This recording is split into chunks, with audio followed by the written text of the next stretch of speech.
অমুক অমুকের দালাল, তমুক তমুকের দালাল, কোন তথ্য উপাত্ত ভিত্তি প্রমাণ ছাড়া নিছক ধারণার উপর ভিত্তি করে অন্য মুসলমান ভাইকে আমি এরকম নানা তকমা দিয়ে আমরা কবিরা গুনাহে লিপ্ত হচ্ছি। সম্মানিত উপস্থিতি, এ বিশাল বড় জনসমাগম, এ বিশাল বড় ওয়াজ মাহফিল, এই মাহফিলের শৃঙ্খলা রক্ষা করার জন্য এবং মাহফিলটিকে সুচারুরূপে শেষ পর্যন্ত সমাপ্ত করবার জন্য আমাদের প্রত্যেকের সহযোগিতা প্রয়োজন। আমরা অনেকেই বেশ নীরবে নিঃশব্দে আলোচনা শুনছি, আবার এর মধ্যে আশপাশ থেকে বিভিন্ন আওয়াজ শোনা যাচ্ছে। আমি আপনাদেরকে বিনীতভাবে অনুরোধ করতে চাই, সবাই নীরবতা অবলম্বন করুন এবং সবাই শৃঙ্খলা মেনটেন করে চলুন। আমরা কিছুটা অসুবিধা অনুভব করছি হয়তো অনেকে দেখতে পাচ্ছি না, কিন্তু বিশাল বড় মনিটর আছে, অনেকগুলো মনিটর, এলইডি মনিটর রাখা আছে। অতএব আমরা যদি একটু ধৈর্য ধারণ করি, মনোযোগ দিয়ে কথা শুনি, তাহলে সেটা আমাদের উপকারে আসবে ইনশাআল্লাহ। আজকের এই মাহফিলে আসার আমাদের যে মূল উদ্দেশ্য, কোরআন এবং হাদিস থেকে আলো গ্রহণ করা, আমাদের জীবনকে কোরআনের আলোতে আলোকিত করা, আল্লাহ এবং তার রাসূল সাল্লাল্লাহু আলাইহি ওয়াসাল্লামের আদর্শের আমাদেরকে আদর্শবান হিসাবে গড়ে তোলা। আমরা সে আদর্শের সঠিক শিক্ষা গ্রহণ করবার প্রয়োজনে প্রত্যেকে ধৈর্য ধারণ করি, সবর করি এবং যে সমস্ত অসুবিধাগুলো আমাদের হচ্ছে, অনেকে দেখতে পাচ্ছেন না, সে অসুবিধাগুলো আজকের এই মাহফিলটি এই মাঠের প্রথম মাহফিল।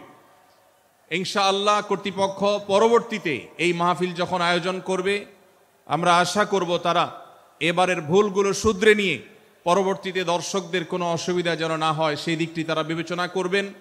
আমি আপনাদেরকে ধৈর্য ধারণ করার অনুরোধ করছি। আপনারা সবাই সবর করে, ধৈর্য ধারণ করে নীরবে নিঃশব্দে আলোচনা শুনুন। আল্লাহ আমাদের সবাইকে তৌফিক দান করুন। আমাদের আশেপাশে যারা কথা বলছেন, যারা শব্দ করছেন, সে সমস্ত ভাইদেরকে আশপাশে ভাইয়েরা অনুরোধ করে, অনুনয় বিনয় করে, শক্ত ভাষায় নয়, কোমলতার সাথে, বিনম্রতার সাথে অনুরোধ করে তাদেরকে আমরা করজোড় করে অনুরোধ করে, রিকোয়েস্ট করে তাদেরকে আমরা নীরব করি, নিঃশব্দ করি এবং নীরবে ওয়াজ এবং আলোচনা শোনার পরিবেশ যেন তারা করেন, সেজন্য তাদেরকে সহযোগিতা করি। মাশাআল্লাহ, অনেকখানি নিস্তব্ধ হয়েছে, বাকি যে আওয়াজ হচ্ছে সেটাও আমরা বন্ধ করার চেষ্টা করি।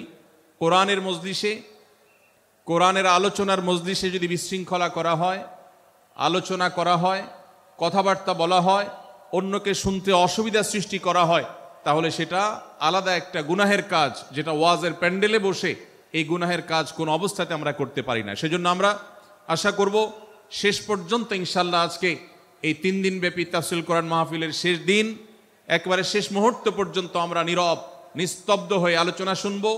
সারা দেশে যত শত সহস্র মাহফিল হচ্ছে, আজকের এই মাহফিল নানা কারণে অনন্য এবং একটা বিশেষ দৃষ্টান্ত স্থাপন করেছে।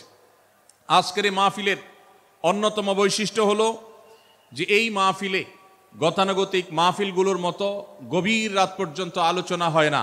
এটি একটি ভালো দিক এবং একটি আদর্শ মাহফিলের অন্যতম পূর্ব শর্ত। গভীর রাত পর্যন্ত দূর দূরান্তে মাইক লাগিয়ে ওয়াজ মাহফিল আয়োজন করা কোনো আদর্শ মাহফিলের চিত্র হতে পারে না। সেই বিচারে, সেই দৃষ্টিকোণ থেকে আদ-দ্বীন ফাউন্ডেশনের আজকের এই মাহফিলটি অত্যন্ত চমৎকার এবং অসাধারণ মাহফিল। কারণ এই মাহফিলের গত 2 দিনের খবর আমি নিয়েছি এবং আজকের দিন সম্পর্কে আমি জেনেছি যে গভীর রাত পর্যন্ত এবং দূর দূরান্ত পর্যন্ত মাইক লাগিয়ে মানুষকে ডিস্টার্ব করার মতো মাহফিল এখানে হচ্ছে না। এটি একটি ভালো দিক। দ্বিতীয়ত হলো, ওয়াজ মাহফিল থেকে শুধুমাত্র ওয়াজ বা আলোচনা নয়, এখান থেকে দ্বীনি বই পুস্তক, কোরআন এবং হাদিসের আলোকে রচিত যে সমস্ত ধর্মীয় বই পুস্তক আমাদের প্রয়োজন হয়, সেই সমস্ত বইয়ের প্রয়োজন মেটাবার জন্য আপনারা জানেন এখানে 20-25টি বুক স্টলের ব্যবস্থা করা হয়েছে। বিশাল বড় বই মেলার আয়োজন করা হয়েছে। অর্থাৎ জ্ঞান বিতরণের 2টি মাধ্যম এখানে একসঙ্গে পাওয়া যাচ্ছে। আমরা কোরআন থেকে আলোচনা শুনছি, আবার কোরআন হাদিসের আলোকে রচিত বই পুস্তক আমরা সাথে নিয়ে যেতে পারছি। এটিও এই মাহফিলের একটি বিশেষ বৈশিষ্ট্য। তৃতীয়ত হলো, আমাদের মা বোনদের প্রবেশ পথ, তাদের অবস্থান, এগুলোকে এতটাই স্বাতন্ত্র্য করা হয়েছে, এতটাই এগুলোকে সেপারেট করা হয়েছে যে সেগুলো তাদের প্রাইভেসি, তাদের পর্দার যে বিধিবিধান, তাদের যে ব্যক্তিত্ব, তাদের যে অন্যান্য দিকগুলো আছে সেগুলোকে খুব ভালোভাবে মেনটেন করা হচ্ছে। এটিও একটি আদর্শ মাহফিলের গুরুত্বপূর্ণ দিক। আজকাল অনেক ওয়াজ মাহফিলে মা বোনদের জন্য ওয়াজ শোনার ব্যবস্থা রাখা হয়, কিন্তু সেই সমস্ত ওয়াজ মাহফিলে মা বোনদের পর্দা সুন্দরভাবে সুচারুরূপে তারা আসা এবং নিরাপত্তার সাথে আবার ফিরে যাওয়ার মতো পৃথক আসা যাওয়ার রাস্তা ইত্যাদির ব্যবস্থা করা হয় না, যা বহুবিধ ফিতনার কারণ হয়ে থাকে। আজকের এই মাহফিলটিতে সেই দৃষ্টিকোণ থেকে একটি অনন্য দৃষ্টান্ত স্থাপিত হয়েছে যে মা বোনদের জন্য পৃথক ওয়াজ শোনার ব্যবস্থা এবং রাস্তাঘাট পৃথক, যাতে করে তারা তাদের সেই পর্দার বিধিবিধানগুলো মেনটেন করে চলতে পারেন। এই জন্য আমি কর্তৃপক্ষকে বিশেষভাবে ধন্যবাদ দিতে চাই। সেই সাথে আজকের একটা মাহফিলের সম্পূর্ণ নতুন দিক যুক্ত হয়েছে, যেটা আপনারা দেখেছেন, তা হলো প্রত্যেক আলোচক আলোচনা করার আগে তার বায়োগ্রাফি পেশ করা হচ্ছে, তার জীবন বৃত্তান্ত পেশ করা হচ্ছে এবং সংক্ষেপে তার সম্পর্কে ধারণা দেওয়া হচ্ছে। এটিও একটা চমৎকার দিক এবং আমার জানা মতে বাংলাদেশের যে কোনো মাহফিলে এটি প্রথম দৃষ্টান্ত। সেই সাথে এই মাহফিলে আগত আমাদের সম্মানিত দর্শক শ্রোতা মণ্ডলীর জন্য প্রাথমিক চিকিৎসা সম্পর্কে যেন তারা ধারণা নিতে পারেন, সেজন্য অনেকগুলো বুথ করা হয়েছে। এই বুথগুলো থেকে একজন মানুষ তার প্রাথমিক স্বাস্থ্য, এটার পরীক্ষা নিরীক্ষা বা নিজের চিকিৎসা সম্পর্কে স্টেপ কিভাবে নেবেন সে সম্পর্কে আদ্দিন সকিনা মেডিকেল কলেজের তরফ থেকে একটি বিশেষ আয়োজন হলো, যে বিশেষ ক্যাম্প এবং বুথ করে করে আমাদের দর্শক শ্রোতাকে এই দিক থেকে বিশেষ সার্ভিস দেওয়া হচ্ছে। পর্যাপ্ত টয়লেটের ব্যবস্থা করার কথা আমি শুনতে পেরেছি, জানতে পেরেছি, এবং বক্তাদের আলোচকদের বিভিন্ন উক্তি সম্বলিত ফেস্টুন আমি দেখেছি, যেটা অত্যন্ত নতুন একটা দিক। যদিও সেখানে বক্তাদের ছবি না থাকলে, প্রিন্টেড ছবি না থাকলে সেটা ভালো ছিল। আমি আশা করব কর্তৃপক্ষ সেটি পরবর্তীতে খেয়াল রাখবেন। সেই সাথে আমি একটি বিশেষ অনুরোধ তাদেরকে করেছি, তা হলো এই 3 দিন ব্যাপী তাফসিল কোরআন মাহফিলে আলোচকগণ কোরআন এবং হাদিস থেকে যে সমস্ত আলোচনা বক্তব্য পেশ করেছেন এবং করবেন, তার সবগুলোর সামারি একটি স্মারক গ্রন্থ আকারে যদি প্রকাশ করা হয়, একটি স্মারক পুস্তিকা আকারে প্রকাশ করার পর যদি এটি বিতরণ করা হয়, তাহলে মাহফিলটি হারিয়ে যাবে না, মাহফিলটি আমাদের ঘরে ঘরে থেকে যাবে, আমাদের জীবনকে আলোকিত করবে। আমি আশা করব ওয়াজ মাহফিল, যেটি এই দেশের সবচেয়ে প্রাচীনতম কালচারের অন্যতম, এদেশের সবচেয়ে শক্তিশালী সংস্কৃতির অন্যতম হলো ওয়াজ মাহফিল। এই ওয়াজ মাহফিলগুলো আদর্শ ওয়াজ মাহফিলে পরিণত হবে। এই ওয়াজ মাহফিলগুলো মানুষের বিরক্তির কারণ হবে না। শহর এলাকায় রাত বিরাতে গভীর রাত পর্যন্ত দূর দূরান্তে মাইক লাগিয়ে মানুষের দুর্ভোগ সৃষ্টির কারণ হবে না। উচ্চ শব্দ দিয়ে মানুষকে বিরক্ত করার কারণ হবে না মাহফিলগুলো। আমরা যদি আদর্শ ওয়াজ মাহফিলের দৃষ্টান্ত স্থাপন করতে পারি, তাহলে এই দেশ কোরআনের আলোয় আলোকিত হবে, হাদিসের আলোকে আলোকিত হবে, আমাদের ঘরগুলো আলোকিত হবে দ্বীনের নূর এবং আলো দ্বারায়। আল্লাহ রাব্বুল আলামিন আমাদের সবাইকে কোরআন এবং হাদিসের আলো থেকে আলোকিত হওয়ার তৌফিক দান করুন। আজকের এই মাহফিলে আমরা যেরকম সবাই সমবেত হয়েছি, মাশাআল্লাহ চরম নীরব নিস্তব্ধ পরিবেশে সবাই পিনপতন নীরব হয়ে এই মুহূর্তে কথা শুনছি। আমি আশা করব শেষ মুহূর্ত পর্যন্ত আমরা এই অবস্থা বজায় রাখবো। আরশে আজিমের মালিকের কাছে ফরিয়াদ করি, হে আল্লাহ, হে আরশের মালিক, আপনি আমাদের সবাইকে এখানে যেরকম একত্রিত হওয়ার তৌফিক দিয়েছেন, জান্নাতুল ফেরদাউসের আঙ্গিনায় প্রিয় হাবিব মুহাম্মদ মুস্তাফা সাল্লাল্লাহু আলাইহি সাল্লামের সাথে আমাদেরকে এরকম একত্র হওয়ার, সমবেত হওয়ার তৌফিক দান করুন, বলুন আমিন। সম্মানিত ভাইয়েরা, আমি আপনাদের সম্মুখে কোরআনে কারীমের গুরুত্বপূর্ণ একটি সূরা, সূরা হুজরাতের একটি আয়াত তেলাওয়াত করেছি। সূরা হুজরাতের 7টি বিশেষ সামারি আপনাদের সামনে আমি তুলে ধরতে চাই। এই সূরার বিশেষ তাৎপর্য, এই সূরার যে বিশেষ বার্তা, আজ বাংলাদেশের যে সমাজ বাস্তবতা রয়েছে, সেই সমাজ বাস্তবতায় সূরাতুল হুজরাত প্রতিটি ঘরে ঘরে প্রত্যেক মুসলমানকে বারবার পাঠ করা, পুনর্পাঠ করা প্রয়োজন। আমার রব, আমার আল্লাহ যদি আমাকে শক্তি সামর্থ্য দিতেন, আমি আমার দেশের প্রত্যেক মুসলিম ভাইকে বোনকে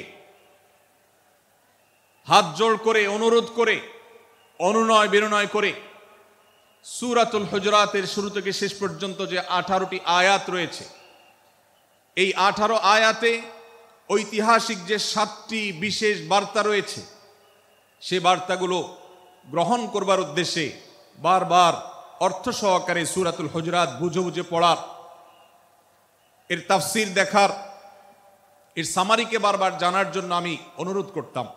আল্লাহ তাআলা আমাদের সবাইকে সূরাতুল হুজুরাত এর আলো দ্বারায় সবাইকে আলোকিত হওয়ার তৌফিক দান করুন।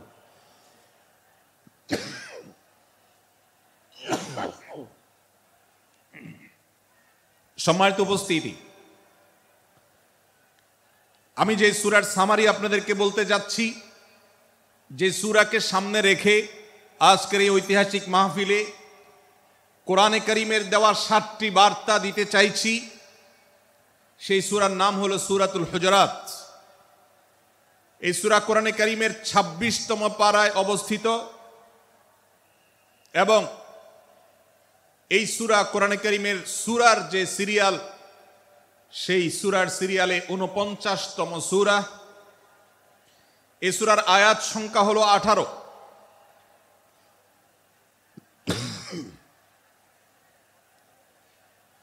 এই সূরার প্রথম থেকে পঞ্চম আয়াত পর্যন্ত, প্রথম এই 5টি আয়াতে আল্লাহ রাব্বুল আলামিন তার প্রিয় নবী মুহাম্মদ মুস্তাফা সাল্লাল্লাহু আলাইহি ওয়াসাল্লাম, সবাই দুরূদ পড়ি, সাল্লাল্লাহু আলাইহি ওয়াসাল্লাম, প্রিয় নবীজির নাম শুনলে দুরূদ পাঠ করতে হয়, তার জন্য দোয়া করতে হয়। কারণ আল্লাহর হাবিব সাল্লাল্লাহু আলাইহি ওয়াসাল্লাম তার সমগ্র জীবনকে যে কষ্টের মধ্যে পার করেছেন, তার সমগ্র জীবনকে উৎসর্গ করেছেন, তা আপনার আমার হেদায়েতের জন্য, গোটা বিশ্ব মানবতার মুক্তির প্রয়োজনে। যিনি তার জীবনকে, যৌবনকে শেষ করে দিয়েছেন, তার সমগ্র জীবনে কখনো ভোগ, উপভোগ এটিকে কখনো তিনি প্রশ্রয় দেননি, প্রাধান্য দেননি। দিনাতিপাত করেছেন অত্যন্ত কষ্টের সাথে, শত সহস্র বাধার সম্মুখীন হয়েছেন, শুধুমাত্র কিয়ামত পর্যন্ত আগত সকল মুসলিম নরনারীর কাছে যেন কোরআনের বার্তা পৌঁছে যায়, সবাই যেন হেদায়েত প্রাপ্ত হয়ে যায়, সবাই যেন মুক্তি প্রাপ্ত হয়ে যায়, সবাই যেন জান্নাতি হয়ে যায়, সবাই যেন জাহান্নাম থেকে মুক্তি লাভ করে, এই উদ্দেশ্যে তার সমগ্র জীবনকে তিনি উৎসর্গ করেছেন। আমাদের হেদায়েতের জন্য, আমাদের কল্যাণের পথে আহ্বানের জন্য, আমাদের জান্নাতে নেওয়ার জন্য, যার সমগ্র জীবনে কখনো ভোগ উপভোগকে প্রশ্রয় দেননি, কষ্টে নিপতিত হয়েছেন, তিনি চাইলে মক্কার রাজত্ব করতে পারতেন, তিনি চাইলে মক্কার সবচেয়ে ভোগী মানুষ হতে পারতেন, কিন্তু সেটা না করে তিনি যে ত্যাগের দৃষ্টান্ত স্থাপন করেছেন, প্রিয় নবী মুহাম্মদ সাল্লাল্লাহু আলাইহি সাল্লামের সেই অবদানের স্বীকৃতি স্বরূপ আমরা তার নাম যখনই শুনবো সাল্লাল্লাহু আলাইহি সাল্লাম বলে তার প্রতি আল্লাহর রহমত যেন, অনুগ্রহ যেন নাজিল হয়, সেজন্য দোয়া করব। আল্লাহ তাআলা তার হাবিবকে রহমত এমনিতেই দান করবেন, আপনি আর আমি তার জন্য রহমতের দোয়া করার মধ্য দিয়ে আমরা সৌভাগ্যবান মানুষের কাতারে শামিল হতে পারবো। তো আমি যেটি বলছিলাম, সূরাতুল হুজুরাতের 1 থেকে 5 নম্বর আয়াত পর্যন্ত এই 5টি আয়াতে আল্লাহ রাব্বুল আলামিন প্রিয় নবী সাল্লাল্লাহু আলাইহি সাল্লামের সাথে আদব এবং শিষ্টাচারের শিক্ষা দিয়েছেন মানব জাতিকে। এবং আল্লাহ রাব্বুল আলামিন ঈমানদারদেরকে পরম মায়ার সাথে ডেকে, ইয়া আইয়ুহাল্লাযীনা আমানু, হে ঈমানদারগণ, এই ডাকে আল্লাহ তাআলা ডেকে বলেছেন, লা তুকাদ্দিমু বাইনা ইয়াদাইল্লাহি ওয়া রাসূলিহি, তোমরা আল্লাহ এবং তার রাসূলের সামনে আগ বেড়ে কোনো কথা বলবে না, আগ বেড়ে কোনো কাজ করবে না। একজন ঈমানদার, একজন মুসলমান, তার এই শিষ্টাচারের শিক্ষা তার জীবনে ধারণ করতে হবে। যখনই আল্লাহ কোনো কথা বলেছেন, আল্লাহ রাসূল সাল্লাল্লাহু আলাইহি সাল্লাম কোনো কথা বলেছেন, এটি নিশ্চিত হতে পারবো আমরা, তখন একজন ঈমানদার আর কখনো সেটার উপর কোনো কথা বলবে না, আগ বেড়ে কোনো কিছু করবে না, কোনো প্রকার সীমা লঙ্ঘন করবে না। ক্বাল আল্লাহ ক্বাল রাসূল, আল্লাহ বলেছেন, আল্লাহ রাসূল বলেছেন, এটি শোনার পর সে তার আপদ মস্তককে সারেন্ডার করবে, সে নিজেকে আত্মসমর্পণ করবে। এরপর তার কোনো যুক্তিকে, কোনো বুদ্ধিকে, তার কোনো মতামতকে সে সেখানে আর দাঁড় করাবার চেষ্টা করবে না।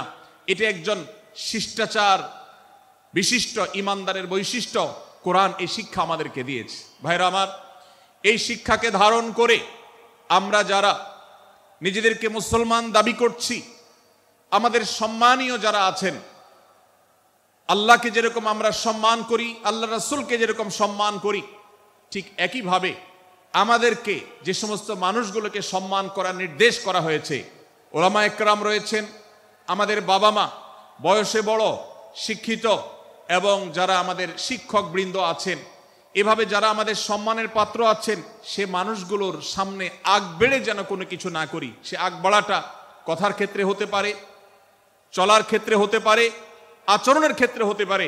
এই শিষ্টাচারের শিক্ষা সূরা হুজরাতের প্রথম আয়াতে আমাদেরকে দেয়া হয়েছে। প্রিয় ভাইরা আমার, আমাদের সমাজে আজ যে সমস্ত ভালো গুণের দুর্ভিক্ষ চলছে, ক্রাইসিস চলছে, অভাব চলছে, এর মধ্যে অন্যতম হলো আজ শিষ্টাচারের অভাব। আমাদের সমাজের চতুর্দিকে আপনি দেখতে পাবেন পরিলক্ষিত হচ্ছে। আমাদের শিশু থেকে নিয়ে কিশোর, যুবক থেকে নিয়ে মধ্যবয়স্ক, সকল শ্রেণী মানুষের মধ্যে আজ আদব এবং শিষ্টাচারের ভয়াবহ অভাব আমরা দেখতে পাচ্ছি। বিশেষ করে পশ্চিমা সংস্কৃতিকে আমাদের এই স্বদেশে, আমাদের এই মুসলমানদের সমাজে জোর করে পুশ করাবার, সে সমস্ত এজেন্ডাকে বাস্তবায়ন করবার যে প্রচেষ্টা এদেশের এক শ্রেণীর মানুষকে করতে দেখা যায়, তারা এদেশের সমাজের খাঁজে বাজে থাকা ইসলামের কৃষ্টি, কালচার এবং সংস্কৃতিগুলোকে ধুয়ে মুছে পরিষ্কার করবার জন্য শত সহস্র উদ্যোগ নিয়েছে। আমাদেরকে কোরআনের শিক্ষা ধারণ করে, কোরআনের শিক্ষাকে প্রচার করে, কোরআনের শিক্ষাকে প্রতিষ্ঠিত করে ব্যক্তির মধ্যে, ঘরে, পরিবারে, সমাজে, রাষ্ট্রে, সংবিধানে, আইনে, সংসদে, সর্বত্র কোরআনের শিক্ষাকে বাস্তবায়ন করে সেই সমস্ত বিন্দেশী অপসংস্কৃতি চাপিয়ে দেওয়ার ষড়যন্ত্রকে মোকাবেলা করতে হবে ইনশাআল্লাহ। ভাইরা আমার, আর সেজন্য সূরা হুজরাতের এই শিষ্টাচারের শিক্ষা আমাদের জীবনে খুবই গুরুত্বপূর্ণ। আমরা যখনই কোনো সম্মানীয় ব্যক্তির কাছে আমরা থাকব, তাদের কথার উপরে কথা বলা, তাদের সাথে তর্ক করা, তাদের সামনে আগ বেড়ে কথা বলা, এমনকি তারা যখন চলবেন তাদের সামনে সামনে হাঁটা, এই সবগুলো কোরআনের এই শিষ্টাচারের যে শিক্ষা আছে এর পরিপন্থী। প্রিয় নবী সাল্লাল্লাহু আলাইহি সাল্লামের সময়কার একটি ঘটনা, এক ব্যক্তি তার বাবার সাথে হেঁটে যাচ্ছিলেন, বোঝা যাচ্ছিল না যে তাদের মধ্যে বাবাকে সন্তানকে। অনেক সময় বাপ সন্তানের বাহ্যিকভাবে দেখে বোঝা যায় না, এরকম কোনো কোনো ক্ষেত্রে হয়।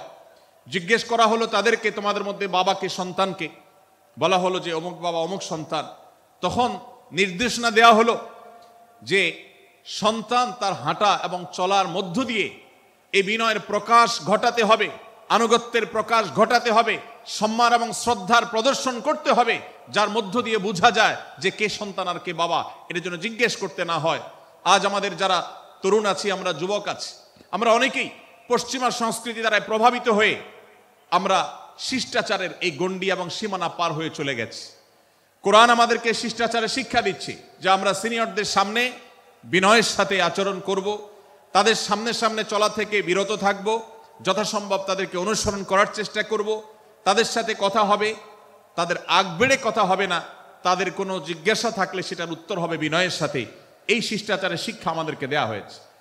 এবং একইভাবে সূরা হুজরাতের প্রথম বার্তার মধ্যে নবী সাল্লাল্লাহু আলাইহি সাল্লামের সাথে আরেকটি শিষ্টাচার শেখানো হয়েছে, তা হলো আল্লাহ রাব্বুল আলামিন আমাদের কণ্ঠকে, আমাদের আওয়াজকে, আমাদের কথাকে নবী সাল্লাল্লাহু আলাইহি সাল্লামের কথার চাইতে যেন আগ বেড়ে না যায়, তার চাইতে যেন উঁচু কণ্ঠে আমরা কথা না বলি, তার চাইতে যেন উচ্চ স্বরে কথা না বলি, সেই শিক্ষা দিয়েছেন। সেই শিষ্টাচারের শিক্ষা আমাদেরকে দেওয়া হয়েছে।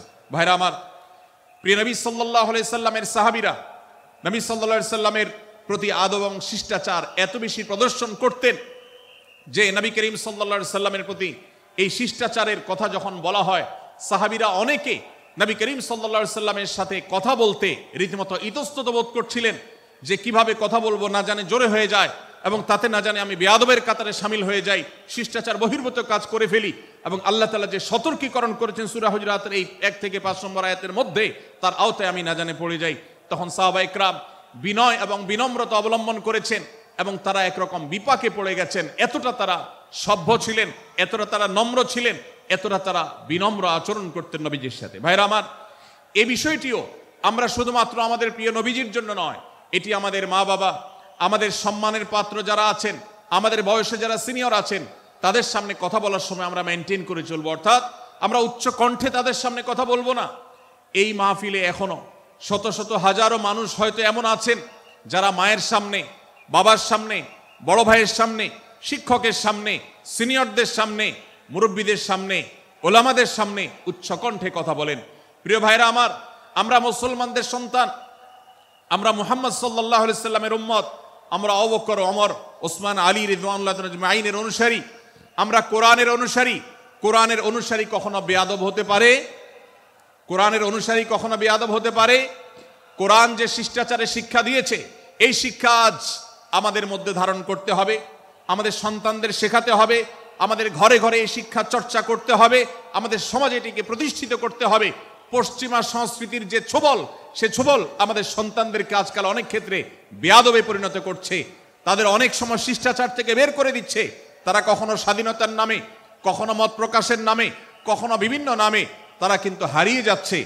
আজকের এই বাস্তবতাকে উপলব্ধি করে সূরা হুজরাতের 1 থেকে 5 নম্বর আয়াত এর শিক্ষাকে আমাদের মধ্যে ধারণ করতে হবে। আল্লাহ তাআলা আমাদের সবাইকে সেই তৌফিক দান করুন। ভাইরা আমার, সূরা হুজরাতের প্রথম বার্তা প্রিয় নবী সাল্লাল্লাহু আলাইহি সাল্লামের সাথে শিষ্টাচার, আল্লাহ এবং তার রাসূলের সামনে, আল্লাহ এবং তার রাসূলের সামনে আগ বেড়ে কোনো কথা না বলা, আগ বেড়ে কোনো আচরণ না করা, এটা তার প্রতি শিষ্টাচারের অংশ। এবং আল্লাহ রাসূলের সামনে উচ্চ কণ্ঠে জোরে কথা না বলা, এটাও তার প্রতি শিষ্টাচারের অংশ। আল্লাহ তাআলা আমাদেরকে এই শিষ্টাচার আমাদের জীবনের প্রত্যেকটা পদে পদে ধারণ করার তৌফিক দান করুন, বলুন আমিন। ভাইরা আমার, সূরা হুজরাতের দ্বিতীয় যে শিক্ষা, সেই শিক্ষাটা বর্ণিত হয়েছে এই সূরার 6 থেকে 8 নম্বর আয়াত। 6 থেকে 8 নম্বর এই আয়াতের মধ্যে আল্লাহ রাব্বুল আলামিন আমাদেরকে দ্বিতীয় শিক্ষা দিয়েছেন, ঈমানদার কখনো কোনো কথা বলার আগে সেই কথা সত্য কিনা, বাস্তব কিনা সেটি যাচাই বাছাই না করে বলবে না। ঈমানদার কখনো গুজবে কান দিবে না। ঈমানদার কখনো শোনা কথার উপরে ভিত্তি করে কোনো সিদ্ধান্ত গ্রহণ করবে না। এই শিক্ষাটাও আজকের বাস্তবতার আলোকে আমাদের সমাজের জন্য অত্যন্ত গুরুত্বপূর্ণ এবং প্রয়োজনীয়। প্রিয় ভাইরা আমার, আমাদের চতুর্পাশে যদি আমরা তাকাই, আমরা দেখতে পাবো সোশ্যাল মিডিয়াতে, ফেসবুকে আজকাল কোনো তথ্য উপাত্ত পেলে সেটার পরখ করা ছাড়া, যাচাই বাছাই করা ছাড়া, সত্য অসত্য নিরূপণ করা ছাড়া আমরা অনেকে সেটার প্রচার প্রচারণা নেমে যাই। আমরা অনেকে সেটার শেয়ার দেওয়া শুরু করে দেই। আমরা অনেকে এটার উপর ভিত্তি করে অনেককে নিন্দা মন্দ করা শুরু করে দেই। এমনকি আজ আমরা যেই জায়গায় দাঁড়িয়ে আছি, বাংলাদেশের যে সামাজিক বাস্তবতা, সেই বাস্তবতার আলোকে বলা যায় অনেক সময় অনেক ব্যক্তিকে সমাজে মিডিয়ার মাধ্যমে নানাভাবে হয়রানি করে তাকে খারাপ মানুষ হিসাবে, কালপ্রিট হিসাবে দেখানো হয়, অথচ তার দোষ, যে সমস্ত দোষের কথা তাকে বলা হয়, যে সমস্ত দোষে তাকে দোষী বানানো হয়, সে সমস্ত দোষ থেকে তিনি শত সহস্র গুণ পবিত্র এবং পরিচ্ছন্ন। ভাইরা আমার, আজকের এই বাস্তবতায় আমাদেরকে বিশেষ করে লক্ষ্য রাখতে হবে যে আমরা যেই কোনো মূল্যে, যেই কোনো ভাবে যেন কোনো প্রকার গুজবে কান না দেই, আমরা যেন গুজব থেকে বেঁচে থাকি। আল্লাহ তাআলা আমাদেরকে তৌফিক দান করুন।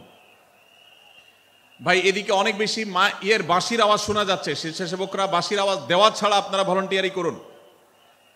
এত বেশি বাঁশির আওয়াজ আসছে যে কথা বলা কঠিন হয়ে যাচ্ছে। অনুগ্রহ করে বাঁশির আওয়াজ কম করে আপনারা ভলান্টিয়ারি করুন।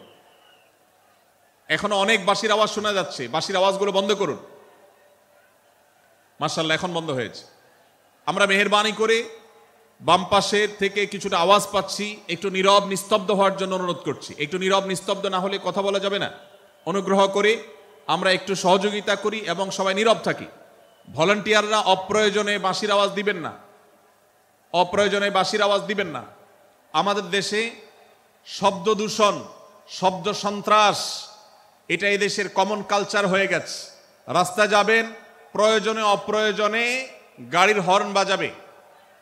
যে কোনো প্রোগ্রামে যাবেন, প্রয়োজনে অপ্রয়োজনে বাঁশি বাজানো হবে।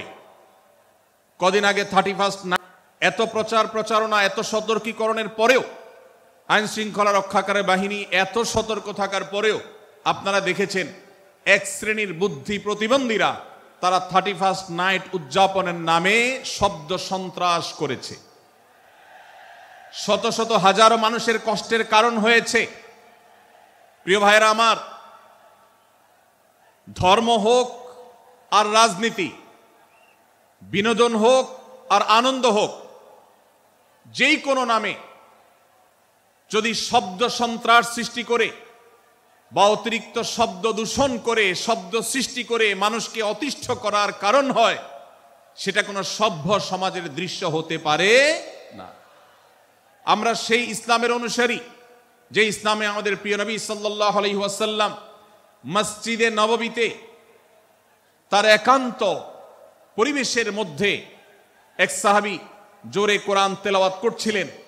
তিনি তাকে বলছিলেন, তুমি কোনো বধির রবকে শোনাচ্ছ না, তোমার রব সবকিছু শুনতে পান, অতএব তুমি তোমার এই উচ্চ কণ্ঠের তেলাওয়াত দিয়ে আশপাশে মানুষের ডিস্টার্বের কারণ হবে না। আমরা সেই ইসলামের অনুসারী, অতএব ওয়াজ মাহফিলের মাধ্যমেও যাতে কোনো মানুষ অতিষ্ঠ না হয়, মাইক ব্যবস্থাপনা সেভাবে করাটা মাহফিল কর্তৃপক্ষের যেমন কর্তব্য, ঠিক একইভাবে রাজনৈতিক সভা সমাবেশের নামে কিংবা বিয়ে বিনোদনের নামে যদি শব্দ সন্ত্রাস করা হয়, শব্দ দূষণ করা হয়, অতিরিক্ত শব্দ এর মাধ্যমে যদি মানুষকে অতিষ্ঠ করা হয়, তাহলে সেটি কখনো কোনো সভ্য সমাজের কাজ হতে পারে না। প্রিয় ভাইরা, এই জন্য আপনারা যারা তরুণ আছেন বয়সে, আপনাদেরকে আমি অনুরোধ করতে চাই, বিবাহ অনুষ্ঠানকে কেন্দ্র করে, আকিকাকে কেন্দ্র করে, নানা অনুষ্ঠানকে কেন্দ্র করে যে শব্দ সন্ত্রাস আমাদের দেশে হয়, এটি আমাদেরকে থামাতে হবে ইনশাআল্লাহ।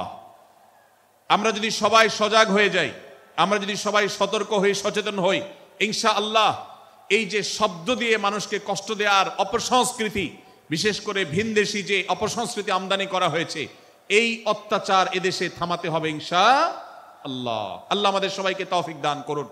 ভাইরা আমার, আমরা আমাদের আশেপাশে কোনো তরুণরা যদি এরকম শব্দ করে, গান বাজিয়ে অন্য মানুষকে অতিষ্ঠ করে, ঈদের সময় দেখা যায় বিশেষ করে সে সমস্ত যুবকদেরকে কাউন্সিলিং করতে হবে, তাদেরকে বোঝাতে হবে যে তোমার আনন্দ কখনো আরেকজনের বেদনার কারণ হতে পারে না। বহু হার্টের রোগী আছেন, বহু অসুস্থ মানুষ আছেন, বহু ছোট শিশু আছে যাদের কষ্টের কারণ হয়। বিধায় আমরা কখনো আমাদের শব্দ দিয়ে কাউকে কষ্ট হতে দিব না। আল্লাহ আমাদের সবাইকে তৌফিক দান করুন। মাশাআল্লাহ, অনেকটা নীরব নিস্তব্ধ হয়েছে। আমি যে জায়গাটা ছিলাম আবার সেখানে ফিরে যাই। সূরা হুজুরাতের দ্বিতীয় শিক্ষার কথা বলছিলাম ভাইরা। 6 থেকে 8 নম্বর আয়াত যদি আপনি পাঠ করেন সূরা হুজুরাতের, আপনি দেখতে পাবেন সেখানে আল্লাহ রাব্বুল আলামিন ঈমানদারদেরকে যেই কোনো সংবাদ, যে কোনো তথ্য, বিশেষ করে অনির্ভরযোগ্য সূত্র থেকে যখন পাবে, ফাসিক থেকে যখন শুনবে, যার ভিতরে আল্লাহর ভয় নাই সেরকম মানুষ থেকে যখন পাবে, সেই সংবাদ তথ্য উপাত্ত যাচাই করা ছাড়া সেই সংবাদ যেন বলে না বেড়ায়। আপনি শহরে যান কিংবা গ্রামে, শিক্ষিত দেখুন কিংবা অশিক্ষিত, সর্বশ্রেণীর মানুষের মধ্যে আজ এই ব্যাধি দেখতে পাবেন চরম আকার ধারণ করেছে। কারোর ব্যাপারে কোনো নেগেটিভ কথা শুনেছেন, কোনো মন্দ কথা শুনেছেন, সে কথার প্রচার প্রচারণা শুরু করে দেন। সেটা কি সঠিক কিনা, সেটা কি সত্য কিনা, সেটা কি যথার্থ কিনা, সেটা কোনো প্রপাগান্ডা কিনা, সেটা কোনো মিথ্যাচার কিনা, সেটা কোনো গুজব কিনা, এটা যাচাই করার প্রয়োজন অনুভব করে না। অথচ আমরা সেই মুহাম্মদ সাল্লাল্লাহু আলাইহি সাল্লামের উম্মত, যে মুহাম্মদ সাল্লাল্লাহু আলাইহি সাল্লাম আমাদেরকে সতর্ক করেছেন, কাফা বিল মারই কাযিবান আন ইউহাদ্দিসা বিকুল্লি মা সামিআ, কোন ব্যক্তি যা শুনে সেটাই যদি বলে বেড়ায়, তথ্য উপাত্ত যাচাই না করে, সেটাকে ভালো করে যাচাই বাছাই না করে, সেটাকে অনুসন্ধান না করে, সত্য সত্য নিরূপণ করবার চেষ্টা না করে, তাহলে সে মিথ্যাবাদী হওয়ার জন্য যথেষ্ট। এজন্য আজকের এই মাহফিল থেকে আমরা অঙ্গীকার করে যাব, আজকের এই মাহফিল থেকে আমরা নিয়ত করে যাব, এই মজলিসে বসে এই মুহূর্তে নিজে নিজে সংকল্প করব, আমার জীবনে সোশ্যাল মিডিয়া কিংবা ফেসবুকে, ইউটিউবে অথবা অফলাইনে আমার বাস্তব জীবনে আমি কখনো কোনো মানুষ সম্পর্কে যে কোনো তথ্য উপাত্ত পেয়ে ভুল কোনো ধারণা, মন্দ কোনো ধারণা কারোর প্রতি পোষণ করব না। কোনো তথ্য উপাত্ত যদি পাই, কোনো সংবাদ যদি পাই অনির্ভরযোগ্য সূত্রে, তাহলে সেক্ষেত্রে সেটা যাচাই বাছাই করা ছাড়া আমি সেটাকে বিশ্বাস করতে যাব না। এটাই হলো আমাদের ঈমানের দাবি। ভাইরা আমার, একজন ঈমানদার এতটা সরল হবে না যে যা শুনবে সে সেটাকে বিশ্বাস করে বসবে। একজন ঈমানদার এতটা বাস্তবতা থেকে দূরে থাকবে না যে তিনি তার পাওয়া কোনো সংবাদকে অনুসন্ধান করবে না। আল্লাহ তাআলা আমাদের সবাইকে সূরা হুজরাতের এই দ্বিতীয় শিক্ষাটাকে আমাদের জীবনে ভালো করে ধারণ করার তৌফিক দান করুন। আল্লাহ বলেছেন, ইয়া আইয়ুহাল্লাযীনা আমানু, হে ঈমানদারেরা, ইন জাআকুম ফাসিকুম বিনাবাইন ফাতাবায়ানু, তোমাদের কাছে কোনো ফাসিক, যার মধ্যে আল্লাহর ভয় নেই, এরকম কোন মানুষ যদি কোন সংবাদ উপস্থাপন করে, এমনকি গণমাধ্যমেও যদি কোনো সংবাদ প্রচারিত হয়, সংবাদদাতার মধ্যে যদি আল্লাহর ভয় না থাকে, সে যদি টাকার বিনিময়ে কারোর চরিত্র হনন করতে পারে, সে যদি অ্যাডভার্টাইজ পেয়ে কোনো কোম্পানির হয়ে দালালি করতে গিয়ে অন্য কারোর বিরুদ্ধে কোনো মিথ্যাচার করে, সে যদি বিদেশিদের এজেন্ডা বাস্তবায়ন করতে গিয়ে আলেম সমাজের চরিত্রকে কলঙ্কিত করে, কোনো ভালো মানুষকে দোষী হিসাবে সাব্যস্ত করে, তো আল্লাহ তাআলা আমাদেরকে সতর্ক করেছেন, ফাতাবায়ানু, সেই সংবাদ সত্য কিনা আমাদেরকে যাচাই করতে হবে। আন তুসিবু কওমান বিজাহালাহ ফাতুসবিহু আলা মা ফাআলতুম নাদিমিন, যদি আমরা যাচাই বাছাই না করে যা শুনি সেটাকে বিশ্বাস করতে থাকি, তাহলে আমরা এক সময় লজ্জিত হতে হবে, অনুতপ্ত হতে হবে আমাদের এই ভুল অবস্থানের কারণে। এজন্য ভাইরা, আজকের এই মাহফিল থেকে আমরা প্রতিশ্রুতি নিজের সঙ্গে নিজে দিয়ে যাব যে আমরা কখনো কোনো তথ্য উপাত্ত পেলে, কোনো সংবাদ পেলে, সেটাকে বিশেষ করে কারোর চরিত্র সম্পর্কিত যদি হয়, কারোর সম্পর্কে নেগেটিভ যদি হয়, তাহলে সেটাকে বিশ্বাস করবার আগে ভালো করে অনুসন্ধান করব। যতক্ষণ আমি নিশ্চিত না হব ততক্ষণ পর্যন্ত সেটার প্রচার করব না। আল্লাহ তাআলা আমাদের সবাইকে কোরআনের এই শিক্ষাটাও আমাদের জীবনে ধারণ করবার তৌফিক দান করুন। ভাইরা আমার, তৃতীয় যে শিক্ষা সূরা হুজরাতের, সেটি হলো আল্লাহ রাব্বুল আলামিন সূরা হুজরাতের 9 এবং 10 নম্বর আয়াতে ঈমানদারদের মধ্যে যদি কখনো মতভিন্নতা, মতপার্থক্য, যে এটা যদি মারামারিতে পরিণত হয়, ঈমানদারদের মধ্যে যদি কখনো দুই পক্ষ গন্ডগোল এবং ফাসাদের মধ্যে লিপ্ত হয়ে যাওয়ার মতো দৃশ্যের অবতারণা হয়, তাহলে আমরা যেন আমাদের মুসলমান ভাইদের ঘর পোড়ার মধ্যে আলু পোড়া দিতে না যাই, আমরা যেন আমাদের মুসলমান ভাইদের মধ্যকার বিভেদকে আরো বৃদ্ধি করতে সহায়তা না করি, আমরা যেন মীমাংসার পথ অবলম্বন করি, আমরা যেন তাদের মধ্যকার সম্পর্কের যে অবনতি হয়েছে সেটাকে দূর করবার চেষ্টা করি। আল্লাহ রাব্বুল আলামিন এই নির্দেশ দিতে গিয়ে বলেছেন, ওয়া ইন তাইফাতানি মিনাল মুমিনিনা ইকতাতালু, যদি ঈমানদারদের দুটি দল, দুটি গ্রুপ নিজেদের মধ্যে মারামারিতে লিপ্ত হয়ে যায়, ফাসলিহু বাইনাহুমা, তাহলে তোমরা সেই বিবাদমান দুটি দলকে মীমাংসা করবার চেষ্টা করবে। আজ আমাদের মধ্যে এরকম বহু বিষয়কে কেন্দ্র করে মুসলমানদের মধ্যে অনেক সময় মুখোমুখি অবস্থান আমরা দেখতে পাই, যা দুর্ভাগ্যজনক, যা হওয়ার কথা ছিল না। এমনকি জাগতিক বিষয়ে যেমন হয়, ধর্মের নামে, ইসলামের নামে আজ আমরা হাজার হাজার টুকরা হয়েছি। আজ গোটা বিশ্বে আমাদের মুসলমানদের যে অবস্থান দুর্বল হয়েছে, এর অন্যতম প্রধান কারণ হলো আমাদের অনৈক্য। আমরা যদি আজ আহলে কিবলা, আহলে সুন্নাহ ওয়াল জামাআতের অনুসারীরা নানান মত এবং পথের অনুসারী হওয়া সত্ত্বেও, নানান থট এবং পন্থার অনুসারী হওয়া সত্ত্বেও, আমরা যদি মৌলিক বিষয়গুলোর উপর সবাই ঐক্যবদ্ধ থাকতাম, আমরা যদি আল্লাহ তাআলার দেওয়া ইত্তিহাদ মাল ইখতিলাফ, বৈচিত্র্যময় ঐক্য, বিভিন্ন বিষয়ে মতভিন্ন থাকা সত্ত্বেও মৌলিক বিষয়ে ঐক্যমতে আমরা যদি থাকতে পারতাম, আমাদের মধ্যে যদি মুসলিম ভ্রাতৃত্ববোধ থাকতো, আমাদের মধ্যে যদি বলয় ভিত্তিক যে দেয়াল আর প্রাচীরগুলো আছে সেগুলো যদি না থাকতো, তাহলে আজ বাংলাদেশের বাস্তবতা হলো, বাংলাদেশে আল্লাহর কোরআন, আল্লাহ রাসূল সাল্লাল্লাহু আলাইহি ওয়াসাল্লামের হাদিসের আলোকে বাংলাদেশ আজ অটোমেটিক পরিচালিত হতো, ঠিক কিনা বলেন? আমরা যদি আজ ঐক্যবদ্ধ থাকতাম, তাহলে এদেশের হাতে গোনা যাবে এরকম স্বল্প সংখ্যক নাস্তিকেরা, ইসলাম এবং মুসলমানদের শত্রুরা, তারা আমাদেরকে নিয়ে তারা আজ যে খেলা খেলছে, আমাদেরকে যে তারা শাসন করছে, আমাদেরকে যে তারা তাদের অধীনস্থ করে রাখছে, আমাদের উপরে যে আজ ভিনদেশি কালচার চাপিয়ে দিচ্ছে, আমাদের উপরে তারা যে আজ কর্তৃত্ব করছে, আমাদেরকে আজ টুকরা টুকরা করছে, এই দুঃসাহস তারা কোনোদিন দেখাতে পারতো না যদি আমরা ঐক্যবদ্ধ থাকতাম।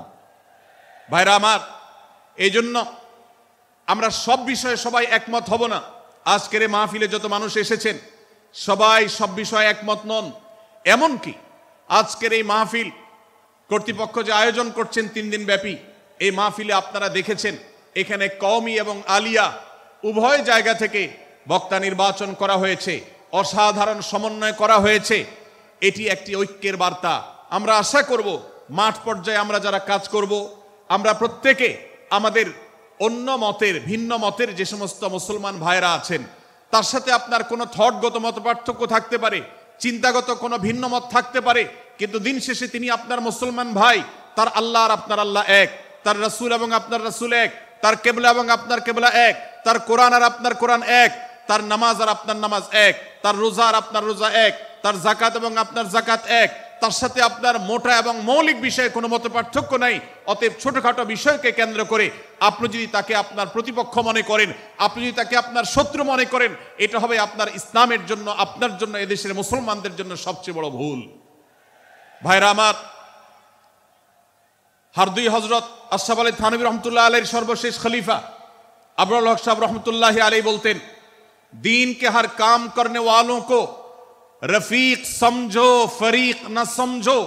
যারাই আল্লাহর দ্বীনকে বুলন্দ করবার জন্য, যারাই আল্লাহর দ্বীনকে সেবা দেওয়ার জন্য, খেদমত করার জন্য কাজ করছে, তার পদ্ধতি তোমার থেকে ভিন্নতর হতে পারে। তাকে তুমি তোমার বন্ধু মনে করো, সহযাত্রী মনে করো, পথযাত্রী মনে করো, সহযোদ্ধা মনে করো, তোমার প্রতিপক্ষ মনে করবে না। প্রিয় ভাইরা আমার, আজ বাংলাদেশে ইসলাম যতটা পিছিয়ে আছে তার প্রধান কারণ হলো আমাদের অনৈক্য। আজ আমরা যদি আমাদের মধ্যকার যে সমস্ত দেয়াল এবং প্রাচীরগুলো, অদৃশ্য প্রাচীরগুলো উঠে আছে, যেগুলো আমাদের মুসলিম ভ্রাতৃত্বকে ভেঙে খান খান করে দিয়েছে, টুকরো টুকরো করে দিয়েছে, যদি আজ আমরা সে সমস্ত অদৃশ্য প্রাচীরগুলো দূরে সরাতে পারতাম, আমার ভিন্ন মতের ভাইকে যদি আমার ভাই মনে করতে পারতাম, তার যদি আমি কল্যাণকামী হতে পারতাম, আল্লাহর কোরআনের ঘোষণা অনুযায়ী এই মুসলমানদের ঐক্যবদ্ধ শক্তিকে দমাবার শক্তি পৃথিবীর কারোর নাই, কারোর নাই, কারোর নাই। আজ আমার ভাইয়েরা ফিলিস্তিনে মার খাচ্ছে। যদি আজ গোটা বিশ্বের মুসলমানরা আমরা ফিলিস্তিনে মুসলমানদের উদ্ধারের ব্যাপারে ঐক্যবদ্ধ থাকতাম, ফিলিস্তিনে মুসলমানের দিকে চোখ তুলে তাকাবার শক্তি বিশ্বের কোনো কাফেরদের থাকতো না। আজ যদি আমরা আমাদের মুসলমান নির্যাতিত ভাইদের ব্যাপারে সারা বিশ্বের মুসলমানরা ঐক্যবদ্ধ অবস্থান গ্রহণ করতে পারতাম, মুসলমানের দিকে চোখ তুলে তাকাবার শক্তি বিশ্বের কোনো কারোর থাকতো না। ভাইরা আমার, গোটা বিশ্বে ঐক্য প্রতিষ্ঠা করা আপনার আমার মতো সাধারণ মানুষের দ্বারা হয়তো সম্ভবপর হবে না, কিন্তু আমরা যারা মাঠ পর্যায়ে কাজ করছি, আমি আপনাদেরকে করজোড় করে অনুরোধ করতে চাই। আমি জানি আপনার এলাকাতে, আপনার মহল্লাতে আপনার সাথে অন্য মুসলমান ভাইদের অনেক ক্ষেত্রে মতভিন্নতা আছে। সেটা রাজনৈতিক দৃষ্টিভঙ্গির ক্ষেত্রে হতে পারে, সেটা ধর্মীয় থট এবং মানহাজ, মাযহাব, মাসলাকগতভাবে হতে পারে, সেটা অন্য কোনো ইস্যু ভিত্তিক মত পার্থক্য হতে পারে। আল্লাহর জন্য, আল্লাহর ওয়াস্তে, আল্লাহর ওই আয়াতকে মেনে আমল করার চেষ্টা করি আমরা। আল্লাহ বলেছেন, ওয়া'তাসিমু বিহাবলিল্লাহি জামিআন ওয়া লা তাফাররাকু, তোমরা আল্লাহর রশিকে সবাই ঐক্যবদ্ধভাবে আঁকড়ে করে ধরো, ঐক্যবদ্ধভাবে আল্লাহর রশিকে আঁকড়ে ধরো, তোমরা পরস্পর বিচ্ছিন্ন হয়ে যেও না। আমরা অনেক ফরজের কথা শুনেছি, নামাজ রোজা ফরজ আমরা জানি, বাবা মার প্রতি সদ্ব্যবহার করার ফরজের কথা আমরা জানি, আত্মীয়তার সাথে সুসম্পর্ক, আত্মীয়তার বন্ধন রক্ষার কথা আমরা জানি, ফরজ হওয়ার কথা জানি, কিন্তু মুসলমানদের ঐক্যবদ্ধ থাকতে হবে এই ফরজের কথা আমরা অনেকে জানি না। ভাইরা আমার, মুসলমানদেরকে আল্লাহ রাব্বুল আলামিন ঐক্যবদ্ধ থাকার নির্দেশ দিয়েছেন। এই ঐক্যটা এর মানে এই নয় যে সবাই এক মতের হয়ে যাবে সব বিষয়ে। বিভিন্ন বিষয়ে আমাদের মধ্যে মত পার্থক্য থাকবে, তারপরে আমরা একে অন্যের সহযোদ্ধা হব, সহযাত্রী হব, আমরা একে অন্যের কল্যাণকামী হব, একে অন্যের ভালো চাইব। আমার ভিন্ন মতের মুসলমানের কোনো ক্ষতিতে আমি খুশি হব না, তার ক্ষতিতে আমি কষ্ট পাবো, তার সাফল্যকে আমি এনজয় করব, আনন্দিত হব। এটা যদি করতে না পারি তো আমি কখনো খালেস এবং সাচ্চা মুসলমান হতে পারলাম না। আল্লাহ তাআলা আমাদের অন্তরগুলোকে উদার করে দিন, ব্রড করে দিন, প্রশস্ত করে দিন, বড় করে দিন, উম্মার ঐক্যের প্রয়াসী হওয়ার তৌফিক দান করুন বলুন আমিন। ভাইরা আমার, আমরা মহল্লায় মহল্লায়, এলাকায় এলাকায় মসজিদে মসজিদে আমাদের নিজস্ব বলয়ে নিজস্ব অঙ্গনে আমরা চেষ্টা করব ভিন্ন ভিন্ন মতের মুসলিম ভাইকেও আমার ভাই হিসাবে আঁকড়ে ধরার, আপন করার। ডক্টর খন্দকার আব্দুল্লাহ জাহাঙ্গীর রাহমাহুল্লাহ এই অঞ্চলের সন্তান। তিনি বলতেন, বেদাতে লিপ্ত কোন মুসলমান, তার ব্যাপারেও আমি মনে করি আমার ভাই ভুলের মধ্যে আছেন, তার ব্যাপারে আমার মায়া মমতা কাজ করে, আমি তার কল্যাণকামী, তাকে আমার ভাই মনে করি। ঠিক একইভাবে আমার কোন মুসলমান ভাইয়ের সাথে যদি আমার ভিন্ন মতের কারণে আমার মনে হয় যে তিনি ভুল পথে আছেন, তারপর তাকে আমি শত্রু ভাববো না, তার অকল্যাণ আমি চাইবো না। আজ বাংলাদেশের বাস্তবতা যদি আমরা তাকাই, দেখতে পারবো ইসলাম এবং মুসলমানদের যত শত্রু আছে, আমরা দেখেছি গত কয়েক যুগ ধরে তাদের নিজেদের মধ্যে হাজারো বিভক্তি, হাজারো মত পার্থক্য থাকা সত্ত্বেও মুসলমানদের শত্রুতা করার ব্যাপারে তারা সবাই ঐক্যবদ্ধ। অথচ আমরা মুসলমানরা আমাদের আল্লাহ, আমাদের রাসূল, আমাদের কোরআন, আমাদের কিবলা, আমাদের সবকিছু এক হওয়া সত্ত্বেও ছোটখাটো বিষয়কে নিয়ে আমরা আমাদের মধ্যকার বিভেদের প্রাচীরগুলোকে দাঁড় করিয়ে রেখেছি, যার কারণে আমরা গোটা বিশ্বে যেমন মার খাচ্ছি, আমাদের এই প্রিয় মাতৃভূমিতেও আমরা সংখ্যায় সবচেয়ে বেশি হয়েও আমরা কালচারালি মাইনরিটি হয়ে আছি, সংস্কৃতিতে আমরা সংখ্যালঘু হয়ে আছি। সব ক্ষেত্রে আমাদেরকে ইগনোর করা হয়। 4 লক্ষ মসজিদের এদেশের 4 লক্ষ ইমাম আছেন, 4 লক্ষ মুয়াজ্জিন আছেন। এই মসজিদগুলো এদেশে এর নেটওয়ার্ক যতটা শক্তিশালী, এদেশের সকল রাজনৈতিক দলগুলোর নেটওয়ার্ককে যদি একত্র করা হয়, মসজিদগুলোর মতো এতটা শক্তিশালী নেটওয়ার্ক এদেশের সমাজে নাই। কিন্তু ওলামা একরামকে ইগনোর করা হয়, মুসলমানদের ইগনোর করা হয়। এদেশের আইনে কোরআন এবং সুন্নাহ এদেশের মুসলমানদের ধ্যান ধারণাকে কখনো বিবেচনায় আনা হয় না। এই যে মুসলমানদের আজ দুরবস্থা, এর অন্যতম প্রধান কারণ হলো আমাদের হাজার হাজার ভাগে বিভক্তি। এই বিভক্তির দেয়ালগুলোকে তুলতে হবে কি হবে না? যদি হয় তাহলে আপনি নিজে থেকে শুরু করে দিন। আপনি যেই মতই লালন করেন না কেন, আপনার ভিন্ন মতের মুসলমানকে আপনি ভাই মনে করবেন, তার সাথে বুক মিলাতে আপনার কষ্ট হবে না, তার সাথে বসতে আপনার অসুবিধা হবে না। ভিন্ন মতের আলেম, এক মতের আলেম আরেক মতের আলেমের সাথে বসতে অসুবিধা হবে না। এক মতের অনুসারী আরেক মতের অনুসারীকে ভাই বলতে অসুবিধা হবে না। আমরা সোশ্যাল মিডিয়াতে নিজেদের মধ্যে কামড়াকামড়ি করব না, নিজেদের মধ্যে আমরা ঝগড়া বিবাদ করব না। এবং যদি কেউ বিবাদে লিপ্ত হয়, সূরা হুজরাতের 9 এবং 10 নম্বর আয়াতের শিক্ষা বলছে, মুসলমানদের মধ্যে দুটি দল যদি মারামারিতে লিপ্ত হয়, তুমি সেখানে গিয়ে খোঁচাখুচি করে মারামারি বানানোর তো প্রশ্নই ওঠে না। বরং আল্লাহ বলছেন যে ফাসলিহু বাইনাহুমা, তাদের উভয়ের মধ্যে মীমাংসা করবার জন্য তুমি উদ্যোক্তা হও, তুমি উদ্যোগী হও। ভাইরা আমার, আমরা অনেকেই হয়তো জেনে থাকবো মিথ্যা এটা আল্লাহর জমিনের সবচেয়ে বড় জঘন্য অপরাধগুলোর মধ্যে থেকে একটি। একজন মুসলমান কোন অবস্থাতে মিথ্যা বলতে পারে না, কিন্তু কোন মুসলমান যদি অন্য মুসলমানের সাথে কখনো বিবাদ বিতণ্ডায় লিপ্ত হয়ে যায়, দুজন মুসলমান বা দুটি বলয়, দুটি পক্ষ, দুটি গোষ্ঠী মুসলমানদের, তাদের মধ্যে যদি কোনো বিষয় যদি ভুল বুঝাবুঝি তৈরি হয়, ভিন্ন মত সৃষ্টি হয়, একে অন্যের সাথে শত্রু ভাবাপন্ন হয়ে যায়, তাহলে তাদের দুইজনের মধ্যে বা দুই পক্ষের মধ্যে মীমাংসা করবার জন্য কেউ যদি মিথ্যা কথাও বলে, অর্থাৎ আপনি এক পক্ষের কাছে গিয়ে বললেন, ভাই আপনি যাকে এত খারাপ মনে করছেন, যার ব্যাপারে আপনি এতটা রাগান্বিত হয়ে আছেন, আমি তো জানি তিনি আপনার ব্যাপারে অনেক সফট চিন্তা রাখেন, আপনার ব্যাপারে অনেক ইতিবাচক ভাবনা রাখেন, আপনার ব্যাপারে অনেক সুধারণা পোষণ করেন। আপনি যদি একজন মুসলমানের কাছে গিয়ে, এক পক্ষের কাছে গিয়ে যদি এই কথাটা বলেন, বাস্তবে তিনি যদি এটা নাও বলেন, তারপরেও আপনি যদি এই মিথ্যা কথা বলেন, এই মিথ্যা এটা শুধু জায়েজ নয়, বরং এই মিথ্যাটা এর মাধ্যমে আপনি যে তাদের পরস্পরের সম্পর্ককে ভালো করার চেষ্টা করেছেন, এর মাধ্যমে আপনি আল্লাহর কাছে নেকি এবং সওয়াব পাবেন ইনশাআল্লাহ। ভাইরা আমার, তাহলে দুজন মুসলমান, দুটি পক্ষ, দুটি দল, দুটি বলয়, দুটি গোষ্ঠী যদি কখনো ভিন্ন মত তাদের মধ্যে তৈরি হয়, সেটা যদি মারামারিতে গিয়ে পৌঁছায়, সেটা যদি বিবাদ বিতণ্ডা পর্যন্ত গিয়ে পৌঁছায়, আমাদের কাজ হবে মধ্যে থেকে সেটাকে মীমাংসার মাধ্যমে দূরত্বকে কমানোর। আমরা কখনো দূরত্ব বাড়াবো না, পারলে দূরত্ব কমাবো। ডক্টর খন্দকার আব্দুল্লাহ জাহাঙ্গীর রহমতুল্লাহ একটা কথা বলতেন, মুসলমানদের বাড়িতে যে আগুন লেগেছে, বিভেদের আগুন, মতবিরোধের আগুন, মত পার্থক্য, এটা মতবিরোধে যে পৌঁছে গেছে, এ আগুন তিনি বলতেন, আমি নিভাবার মতো শক্তি আমার নাই, এত পাওয়ার নাই যে বহুদা বিভক্ত মুসলমানদেরকে আমি ঐক্যবদ্ধ করে ফেলবো, এত শক্তি আমার হাতে নেই। কিন্তু একটা শক্তি আমার কাছে আছে ভাই, সেটা হলো যে বিবাদমান মুসলমানদের মধ্যে বিবাদ যেন আর না বাড়ে, বিবাদের যে আগুন লেগেছে সে আগুনে যেন আর ঘি ঢালা না হয়, কেরোসিন ঢালা না হয়, সেজন্য আমি ভূমিকা রাখতে পারি। আমি আপনাদেরকে বিনয়ের সাথে অনুরোধ করতে চাই, যত বিষয় নিয়ে আমাদের মুসলমানদের পরস্পরের মত পার্থক্য আছে, হতে পারে সেটা মাসআলা নিয়ে, হতে পারে সেটা রাজনৈতিক অবস্থানকে কেন্দ্র করে, হতে পারে অন্য কোনো বিষয়কে কেন্দ্র করে, আল্লাহর ওয়াস্তে আপনি বিভেদ মিটাতে পারেন আর না পারেন, বিভেদ যেন না বাড়ে সেজন্য আপনি অবস্থান গ্রহণ করবেন, বিভেদ বাড়ার ক্ষেত্রে কোনো ভূমিকা পালন করবেন না, এবং সব সময় উম্মার ঐক্য প্রয়াস চাইবেন, প্রয়াস চালাবেন, উম্মার ঐক্য চেষ্টা করবেন।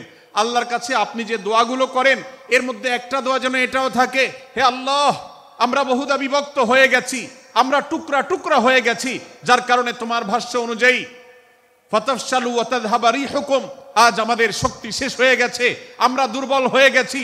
আজ বাংলাদেশের বাস্তবতা যদি আমরা বলি, যে দেশের 90-95 ভাগ মানুষ মুসলমান, সে দেশে আজ হাতে গোনা কিছু নাস্তিক, কিছু ইসলাম বিদ্বেষী, মুসলমান বিদ্বেষীরা, তারা আমাদেরকে আজ উঠা বসা করায়, তারা আমাদের আইন নির্ধারণ করে, তারা আমাদের শাসক নির্ধারণ করে, তারা আমাদের সব বিষয়গুলোকে নির্ধারণ করে দেয়। আমাদের সন্তানরা পাঠ্যপুস্তকে কি পড়বে সেটাও ইসলাম বিদ্বেষীরাই ঠিক করে দেয়। ভাইরা আমার, এই অবস্থার যদি পরিবর্তন চাই তাহলে আমাদের মধ্যকার দূরত্বগুলো কমাতে হবে।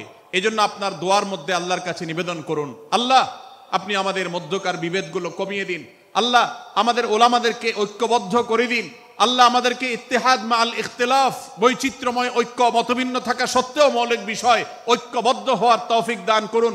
সীসাঢালা প্রাচীরের মতো আমাদেরকে কাঁধে কাঁধ মিলিয়ে আল্লাহ এবং তার রাসূল সাল্লাল্লাহু আলাইহি সাল্লামের আদেশ নিষেধকে ব্যক্তি, সমাজ, পরিবার, রাষ্ট্রে সর্বত্র বাস্তবায়নের জন্য কাজ করার তৌফিক দান করুন। আমরা আমাদের দোয়ার মধ্যে মুসলমানদের ঐক্যের জন্য দোয়া করব তো ইনশাআল্লাহ।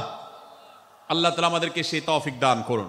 ভাইরা আমার, তাহলে সূরা হুজুরাতের তৃতীয় শিক্ষা বলছিলাম, 9 থেকে 10 নম্বর আয়াতে আল্লাহ রাব্বুল আলামিন মুসলমানদের মধ্যে যদি কখনো বিবাদ, বিতণ্ডা, মারামারি, হানাহানি সৃষ্টি হয় তাহলে সেটিকে মীমাংসা করবার কথা বলেছেন। অতএব যদি কোনো স্বামী স্ত্রীর মধ্যেও কখনো মনোমালিন্য তৈরি হয়, আপনার যদি সেখানে ভূমিকা রাখবার সুযোগ থাকে, আপনি চেষ্টা করবেন উভয়ের মধ্যে দূরত্বটা কমাবার জন্য। আমরা অনেকে আজকাল নামাজ কালাম পড়ি, রোজা রাখি, দাড়ি রাখি, অনেক ভালো ভালো কথা বলি, অথচ দুজনের মধ্যে গন্ডগোল লাগলে আমরা সেখানে এক পক্ষ হয়ে আরেক পক্ষকে আমরা খেপিয়ে তুলি। পারলে অনেকে চগলখড়ি করেন, প্রত্যেক পক্ষের কাছে গিয়ে অপর পক্ষের ব্যাপারে মিথ্যা কথা বলে তাদের মধ্যে ভেজালকে আরো বাড়িয়ে দেন। এই জন্য নবী সাল্লাল্লাহু আলাইহি সাল্লামের ঐতিহাসিক হাদিস রয়েছে, লা ইয়াদখুল, যে ব্যক্তি চগলখড়ি করে, দুজনের মধ্যকার গন্ডগোল ফাসাদ বৃদ্ধিতে যে ব্যক্তি ভূমিকা রাখে, ভেজাল লাগায়, এই চগলখোর কখনো জান্নাতে যাবে না। আমাদের অনেকেরই এই দুঃস্বভাব আছে, এই খারাপ চরিত্র আছে। সূরা হুজুরাত এই যেন আমাদের আজকের যে সমাজ বাস্তবতা আছে, আমাদের যে ব্যাধি আছে ব্যক্তিগত পর্যায়ে, আমাদের পরিবারের, সমাজের সর্বত্র যে ব্যাধিগুলো ছেয়ে গেছে, সূরা হুজুরাতের প্রতিটি আয়াত যেন সেই ব্যাধির সবচেয়ে বড় মহৌষধ, সেটা যেন সবচেয়ে বড় প্রতিষেধক, সেটা যেন সবচেয়ে বড় সমাধান। এই জন্য আমি বলেছি শুরুতে, আমার যদি আল্লাহ শক্তি সামর্থ্য দিতেন, প্রত্যেক মুসলমানের হাতে পায়ে ধরে সূরা হুজুরাতের 18টি আয়াত, প্রত্যেকটি আয়াত আমি আমার মুসলমান ভাইদেরকে বলতাম, বারবার পড়ুন, বারবার পাঠ করুন, বোঝার চেষ্টা করুন, জীবনকে পরিবর্তন করুন।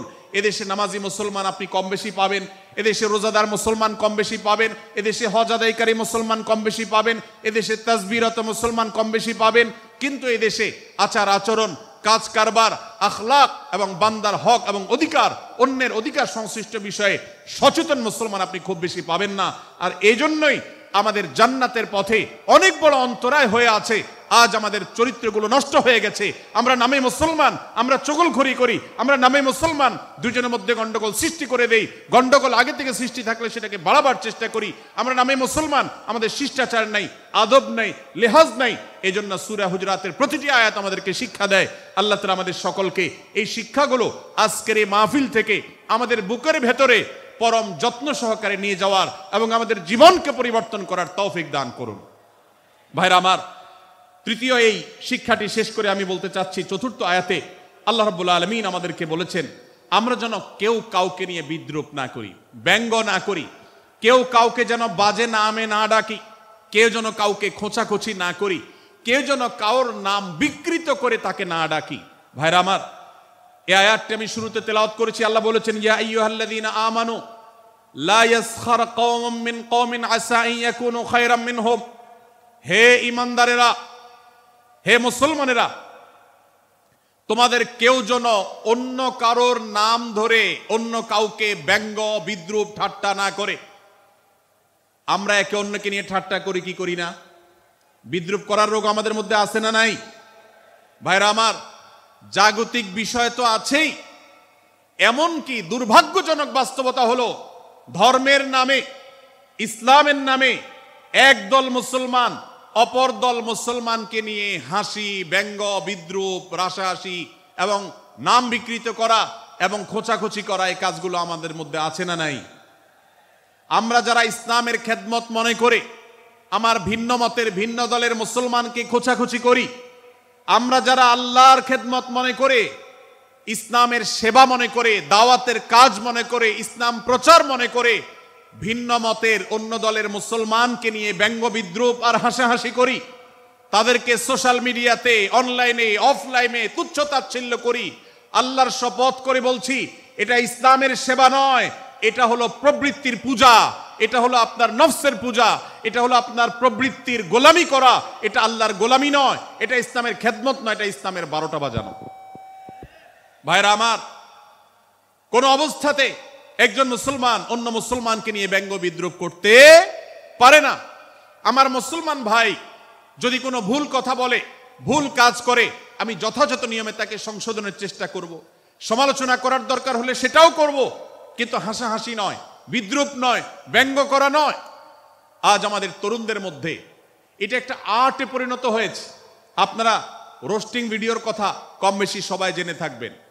রোস্টিং ভিডিওর কথা আপনারা জানেন কি জানেন না? ভাইরা আমার, রোস্টিং ভিডিও নামটা দেখেন, অর্থাৎ কাউকে রোস্ট করা। আমরা মুরগি রোস্ট করার কথা জানি, এখন মানুষ রোস্ট করার সিস্টেম শুরু হয়েছে। একজন মানুষের কোনো ভুল কিছু পেয়েছেন, অবশ্যই আপনি সমালোচনা করবেন। আপনি একজন মুসলমান হিসেবে জানতে হবে কারোর ভুলের সমালোচনার মূলনীতি আছে। মূলনীতি আছে না নেই? কোরআন এবং সুন্নাহর বাতানো যে প্রিন্সিপাল, সেটাকে লক্ষ্য করে, সেটাকে আমলে নিয়ে, সেটাকে ধরে ধরে যদি আপনি সমালোচনা না করেন, তাহলে আপনার এই সমালোচনা এটাই আপনাকে জাহান্নামে নেওয়ার কারণ হতে পারে। ভাইরা আমার, আপনি কাউকে রোস্ট করার নামে, কাউকে সমালোচনা করার নামে, হতে পারে কেউ ভুল করেছেন, কিন্তু সেটা করতে গিয়ে যদি তার অধিকার নষ্ট করেন, আপনি সীমা ছাড়িয়ে চলে যান, আপনি যদি ব্যঙ্গ বিদ্রূপ করে হারামের পর্যায়ে চলে যান, তাহলে সূরা হুজরাতের আয়াতের আলোকে আপনি কবিরা গুনাহে লিপ্ত হলেন। আমরা অনেকে আছি যে ব্যক্তিগত পর্যায়ে এই বিদ্রূপ করাটাকে আমরা কোনো বিষয় মনে করছি না। সোশ্যাল মিডিয়াতে অনেকগুলো ভিডিও ক্লিপ আছে, আপনাদের চোখে নিশ্চয়ই পড়েছে, আমার চোখে বহু পড়েছে, যে অনেক সময় দেখা যায় বিনোদনের নামে কাউকে খোঁচাখুচি করা, কাউকে অপমান করা, কাউকে হয়তো ধাক্কা দিয়ে পানিতে ফেলে দেয়া, কাউকে কষ্ট দেয়া, কাউকে হয়তো প্রতারিত করা, এটাকে আমরা এনজয় করি। অনেক ভিডিও ক্লিপে দেখা যায় এভাবে কাউকে কোনোভাবে অপমানিত করে, কাউকে কোনোভাবে ধোকা দিয়ে বোকা বানিয়ে আমরা এনজয় করি, আমরা হাসাহাসি করি। আমাদের রুচি নষ্ট হতে হতে আজ এই পর্যায়ে এসেছে যে এটা আমাদের এনজয়ের বিষয় হয়েছে, এটা আমাদের আনন্দের বিষয় হয়েছে। ভাইরা আমার, সূরা হুজরাতের এই আয়াত, অর্থাৎ 11 নম্বর আয়াত, এই আয়াত বলছে আমাদের জন্য কোনো মুসলমানকে, কোনো মানুষকে ব্যঙ্গ বিদ্রূপ করা হারাম। কোন মুসলমানকে ব্যঙ্গ বিদ্রূপ করা কি হারাম। অতএব আপনি রসিকতা করেও যদি কারোর সাথে ব্যঙ্গ বিদ্রূপ করেন এবং সেটা যদি তার মনে কষ্ট হওয়ার কারণ হয়, তিনি যদি সমাজের মানুষের কাছে হেয় প্রতিপন্ন হন, তাহলে ইসলামী শরিয়ার দৃষ্টিকোণ থেকে সারা বিশ্বের সমস্ত ওলামাদের ঐক্যমতে সেটা হারাম। আমরা চুরি করা হারাম জানি, আমরা ডাকাতি করা হারাম জানি, আমরা মাদক সেবন করা হারাম জানি, আমরা নামাজ ত্যাগ করা হারাম জানি।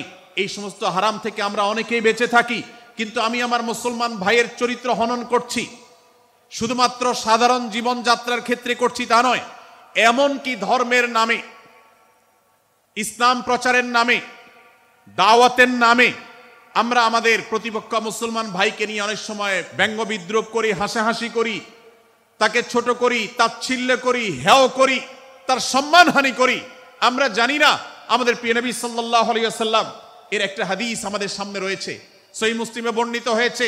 নবী করিম সাল্লাল্লাহু আলাইহি ওয়াসাল্লামের এই হাদিস আজ সবচাইতে অসহায় হাদিস। অসহায় হাদিস এই জন্য বললাম যে আজকের এই হাদিসের উপরে কেউ আমল করে না, এই হাদিসটাকে কেউ পাত্তা দেয় না, এই হাদিসকে কেউ গুরুত্ব দেয় না।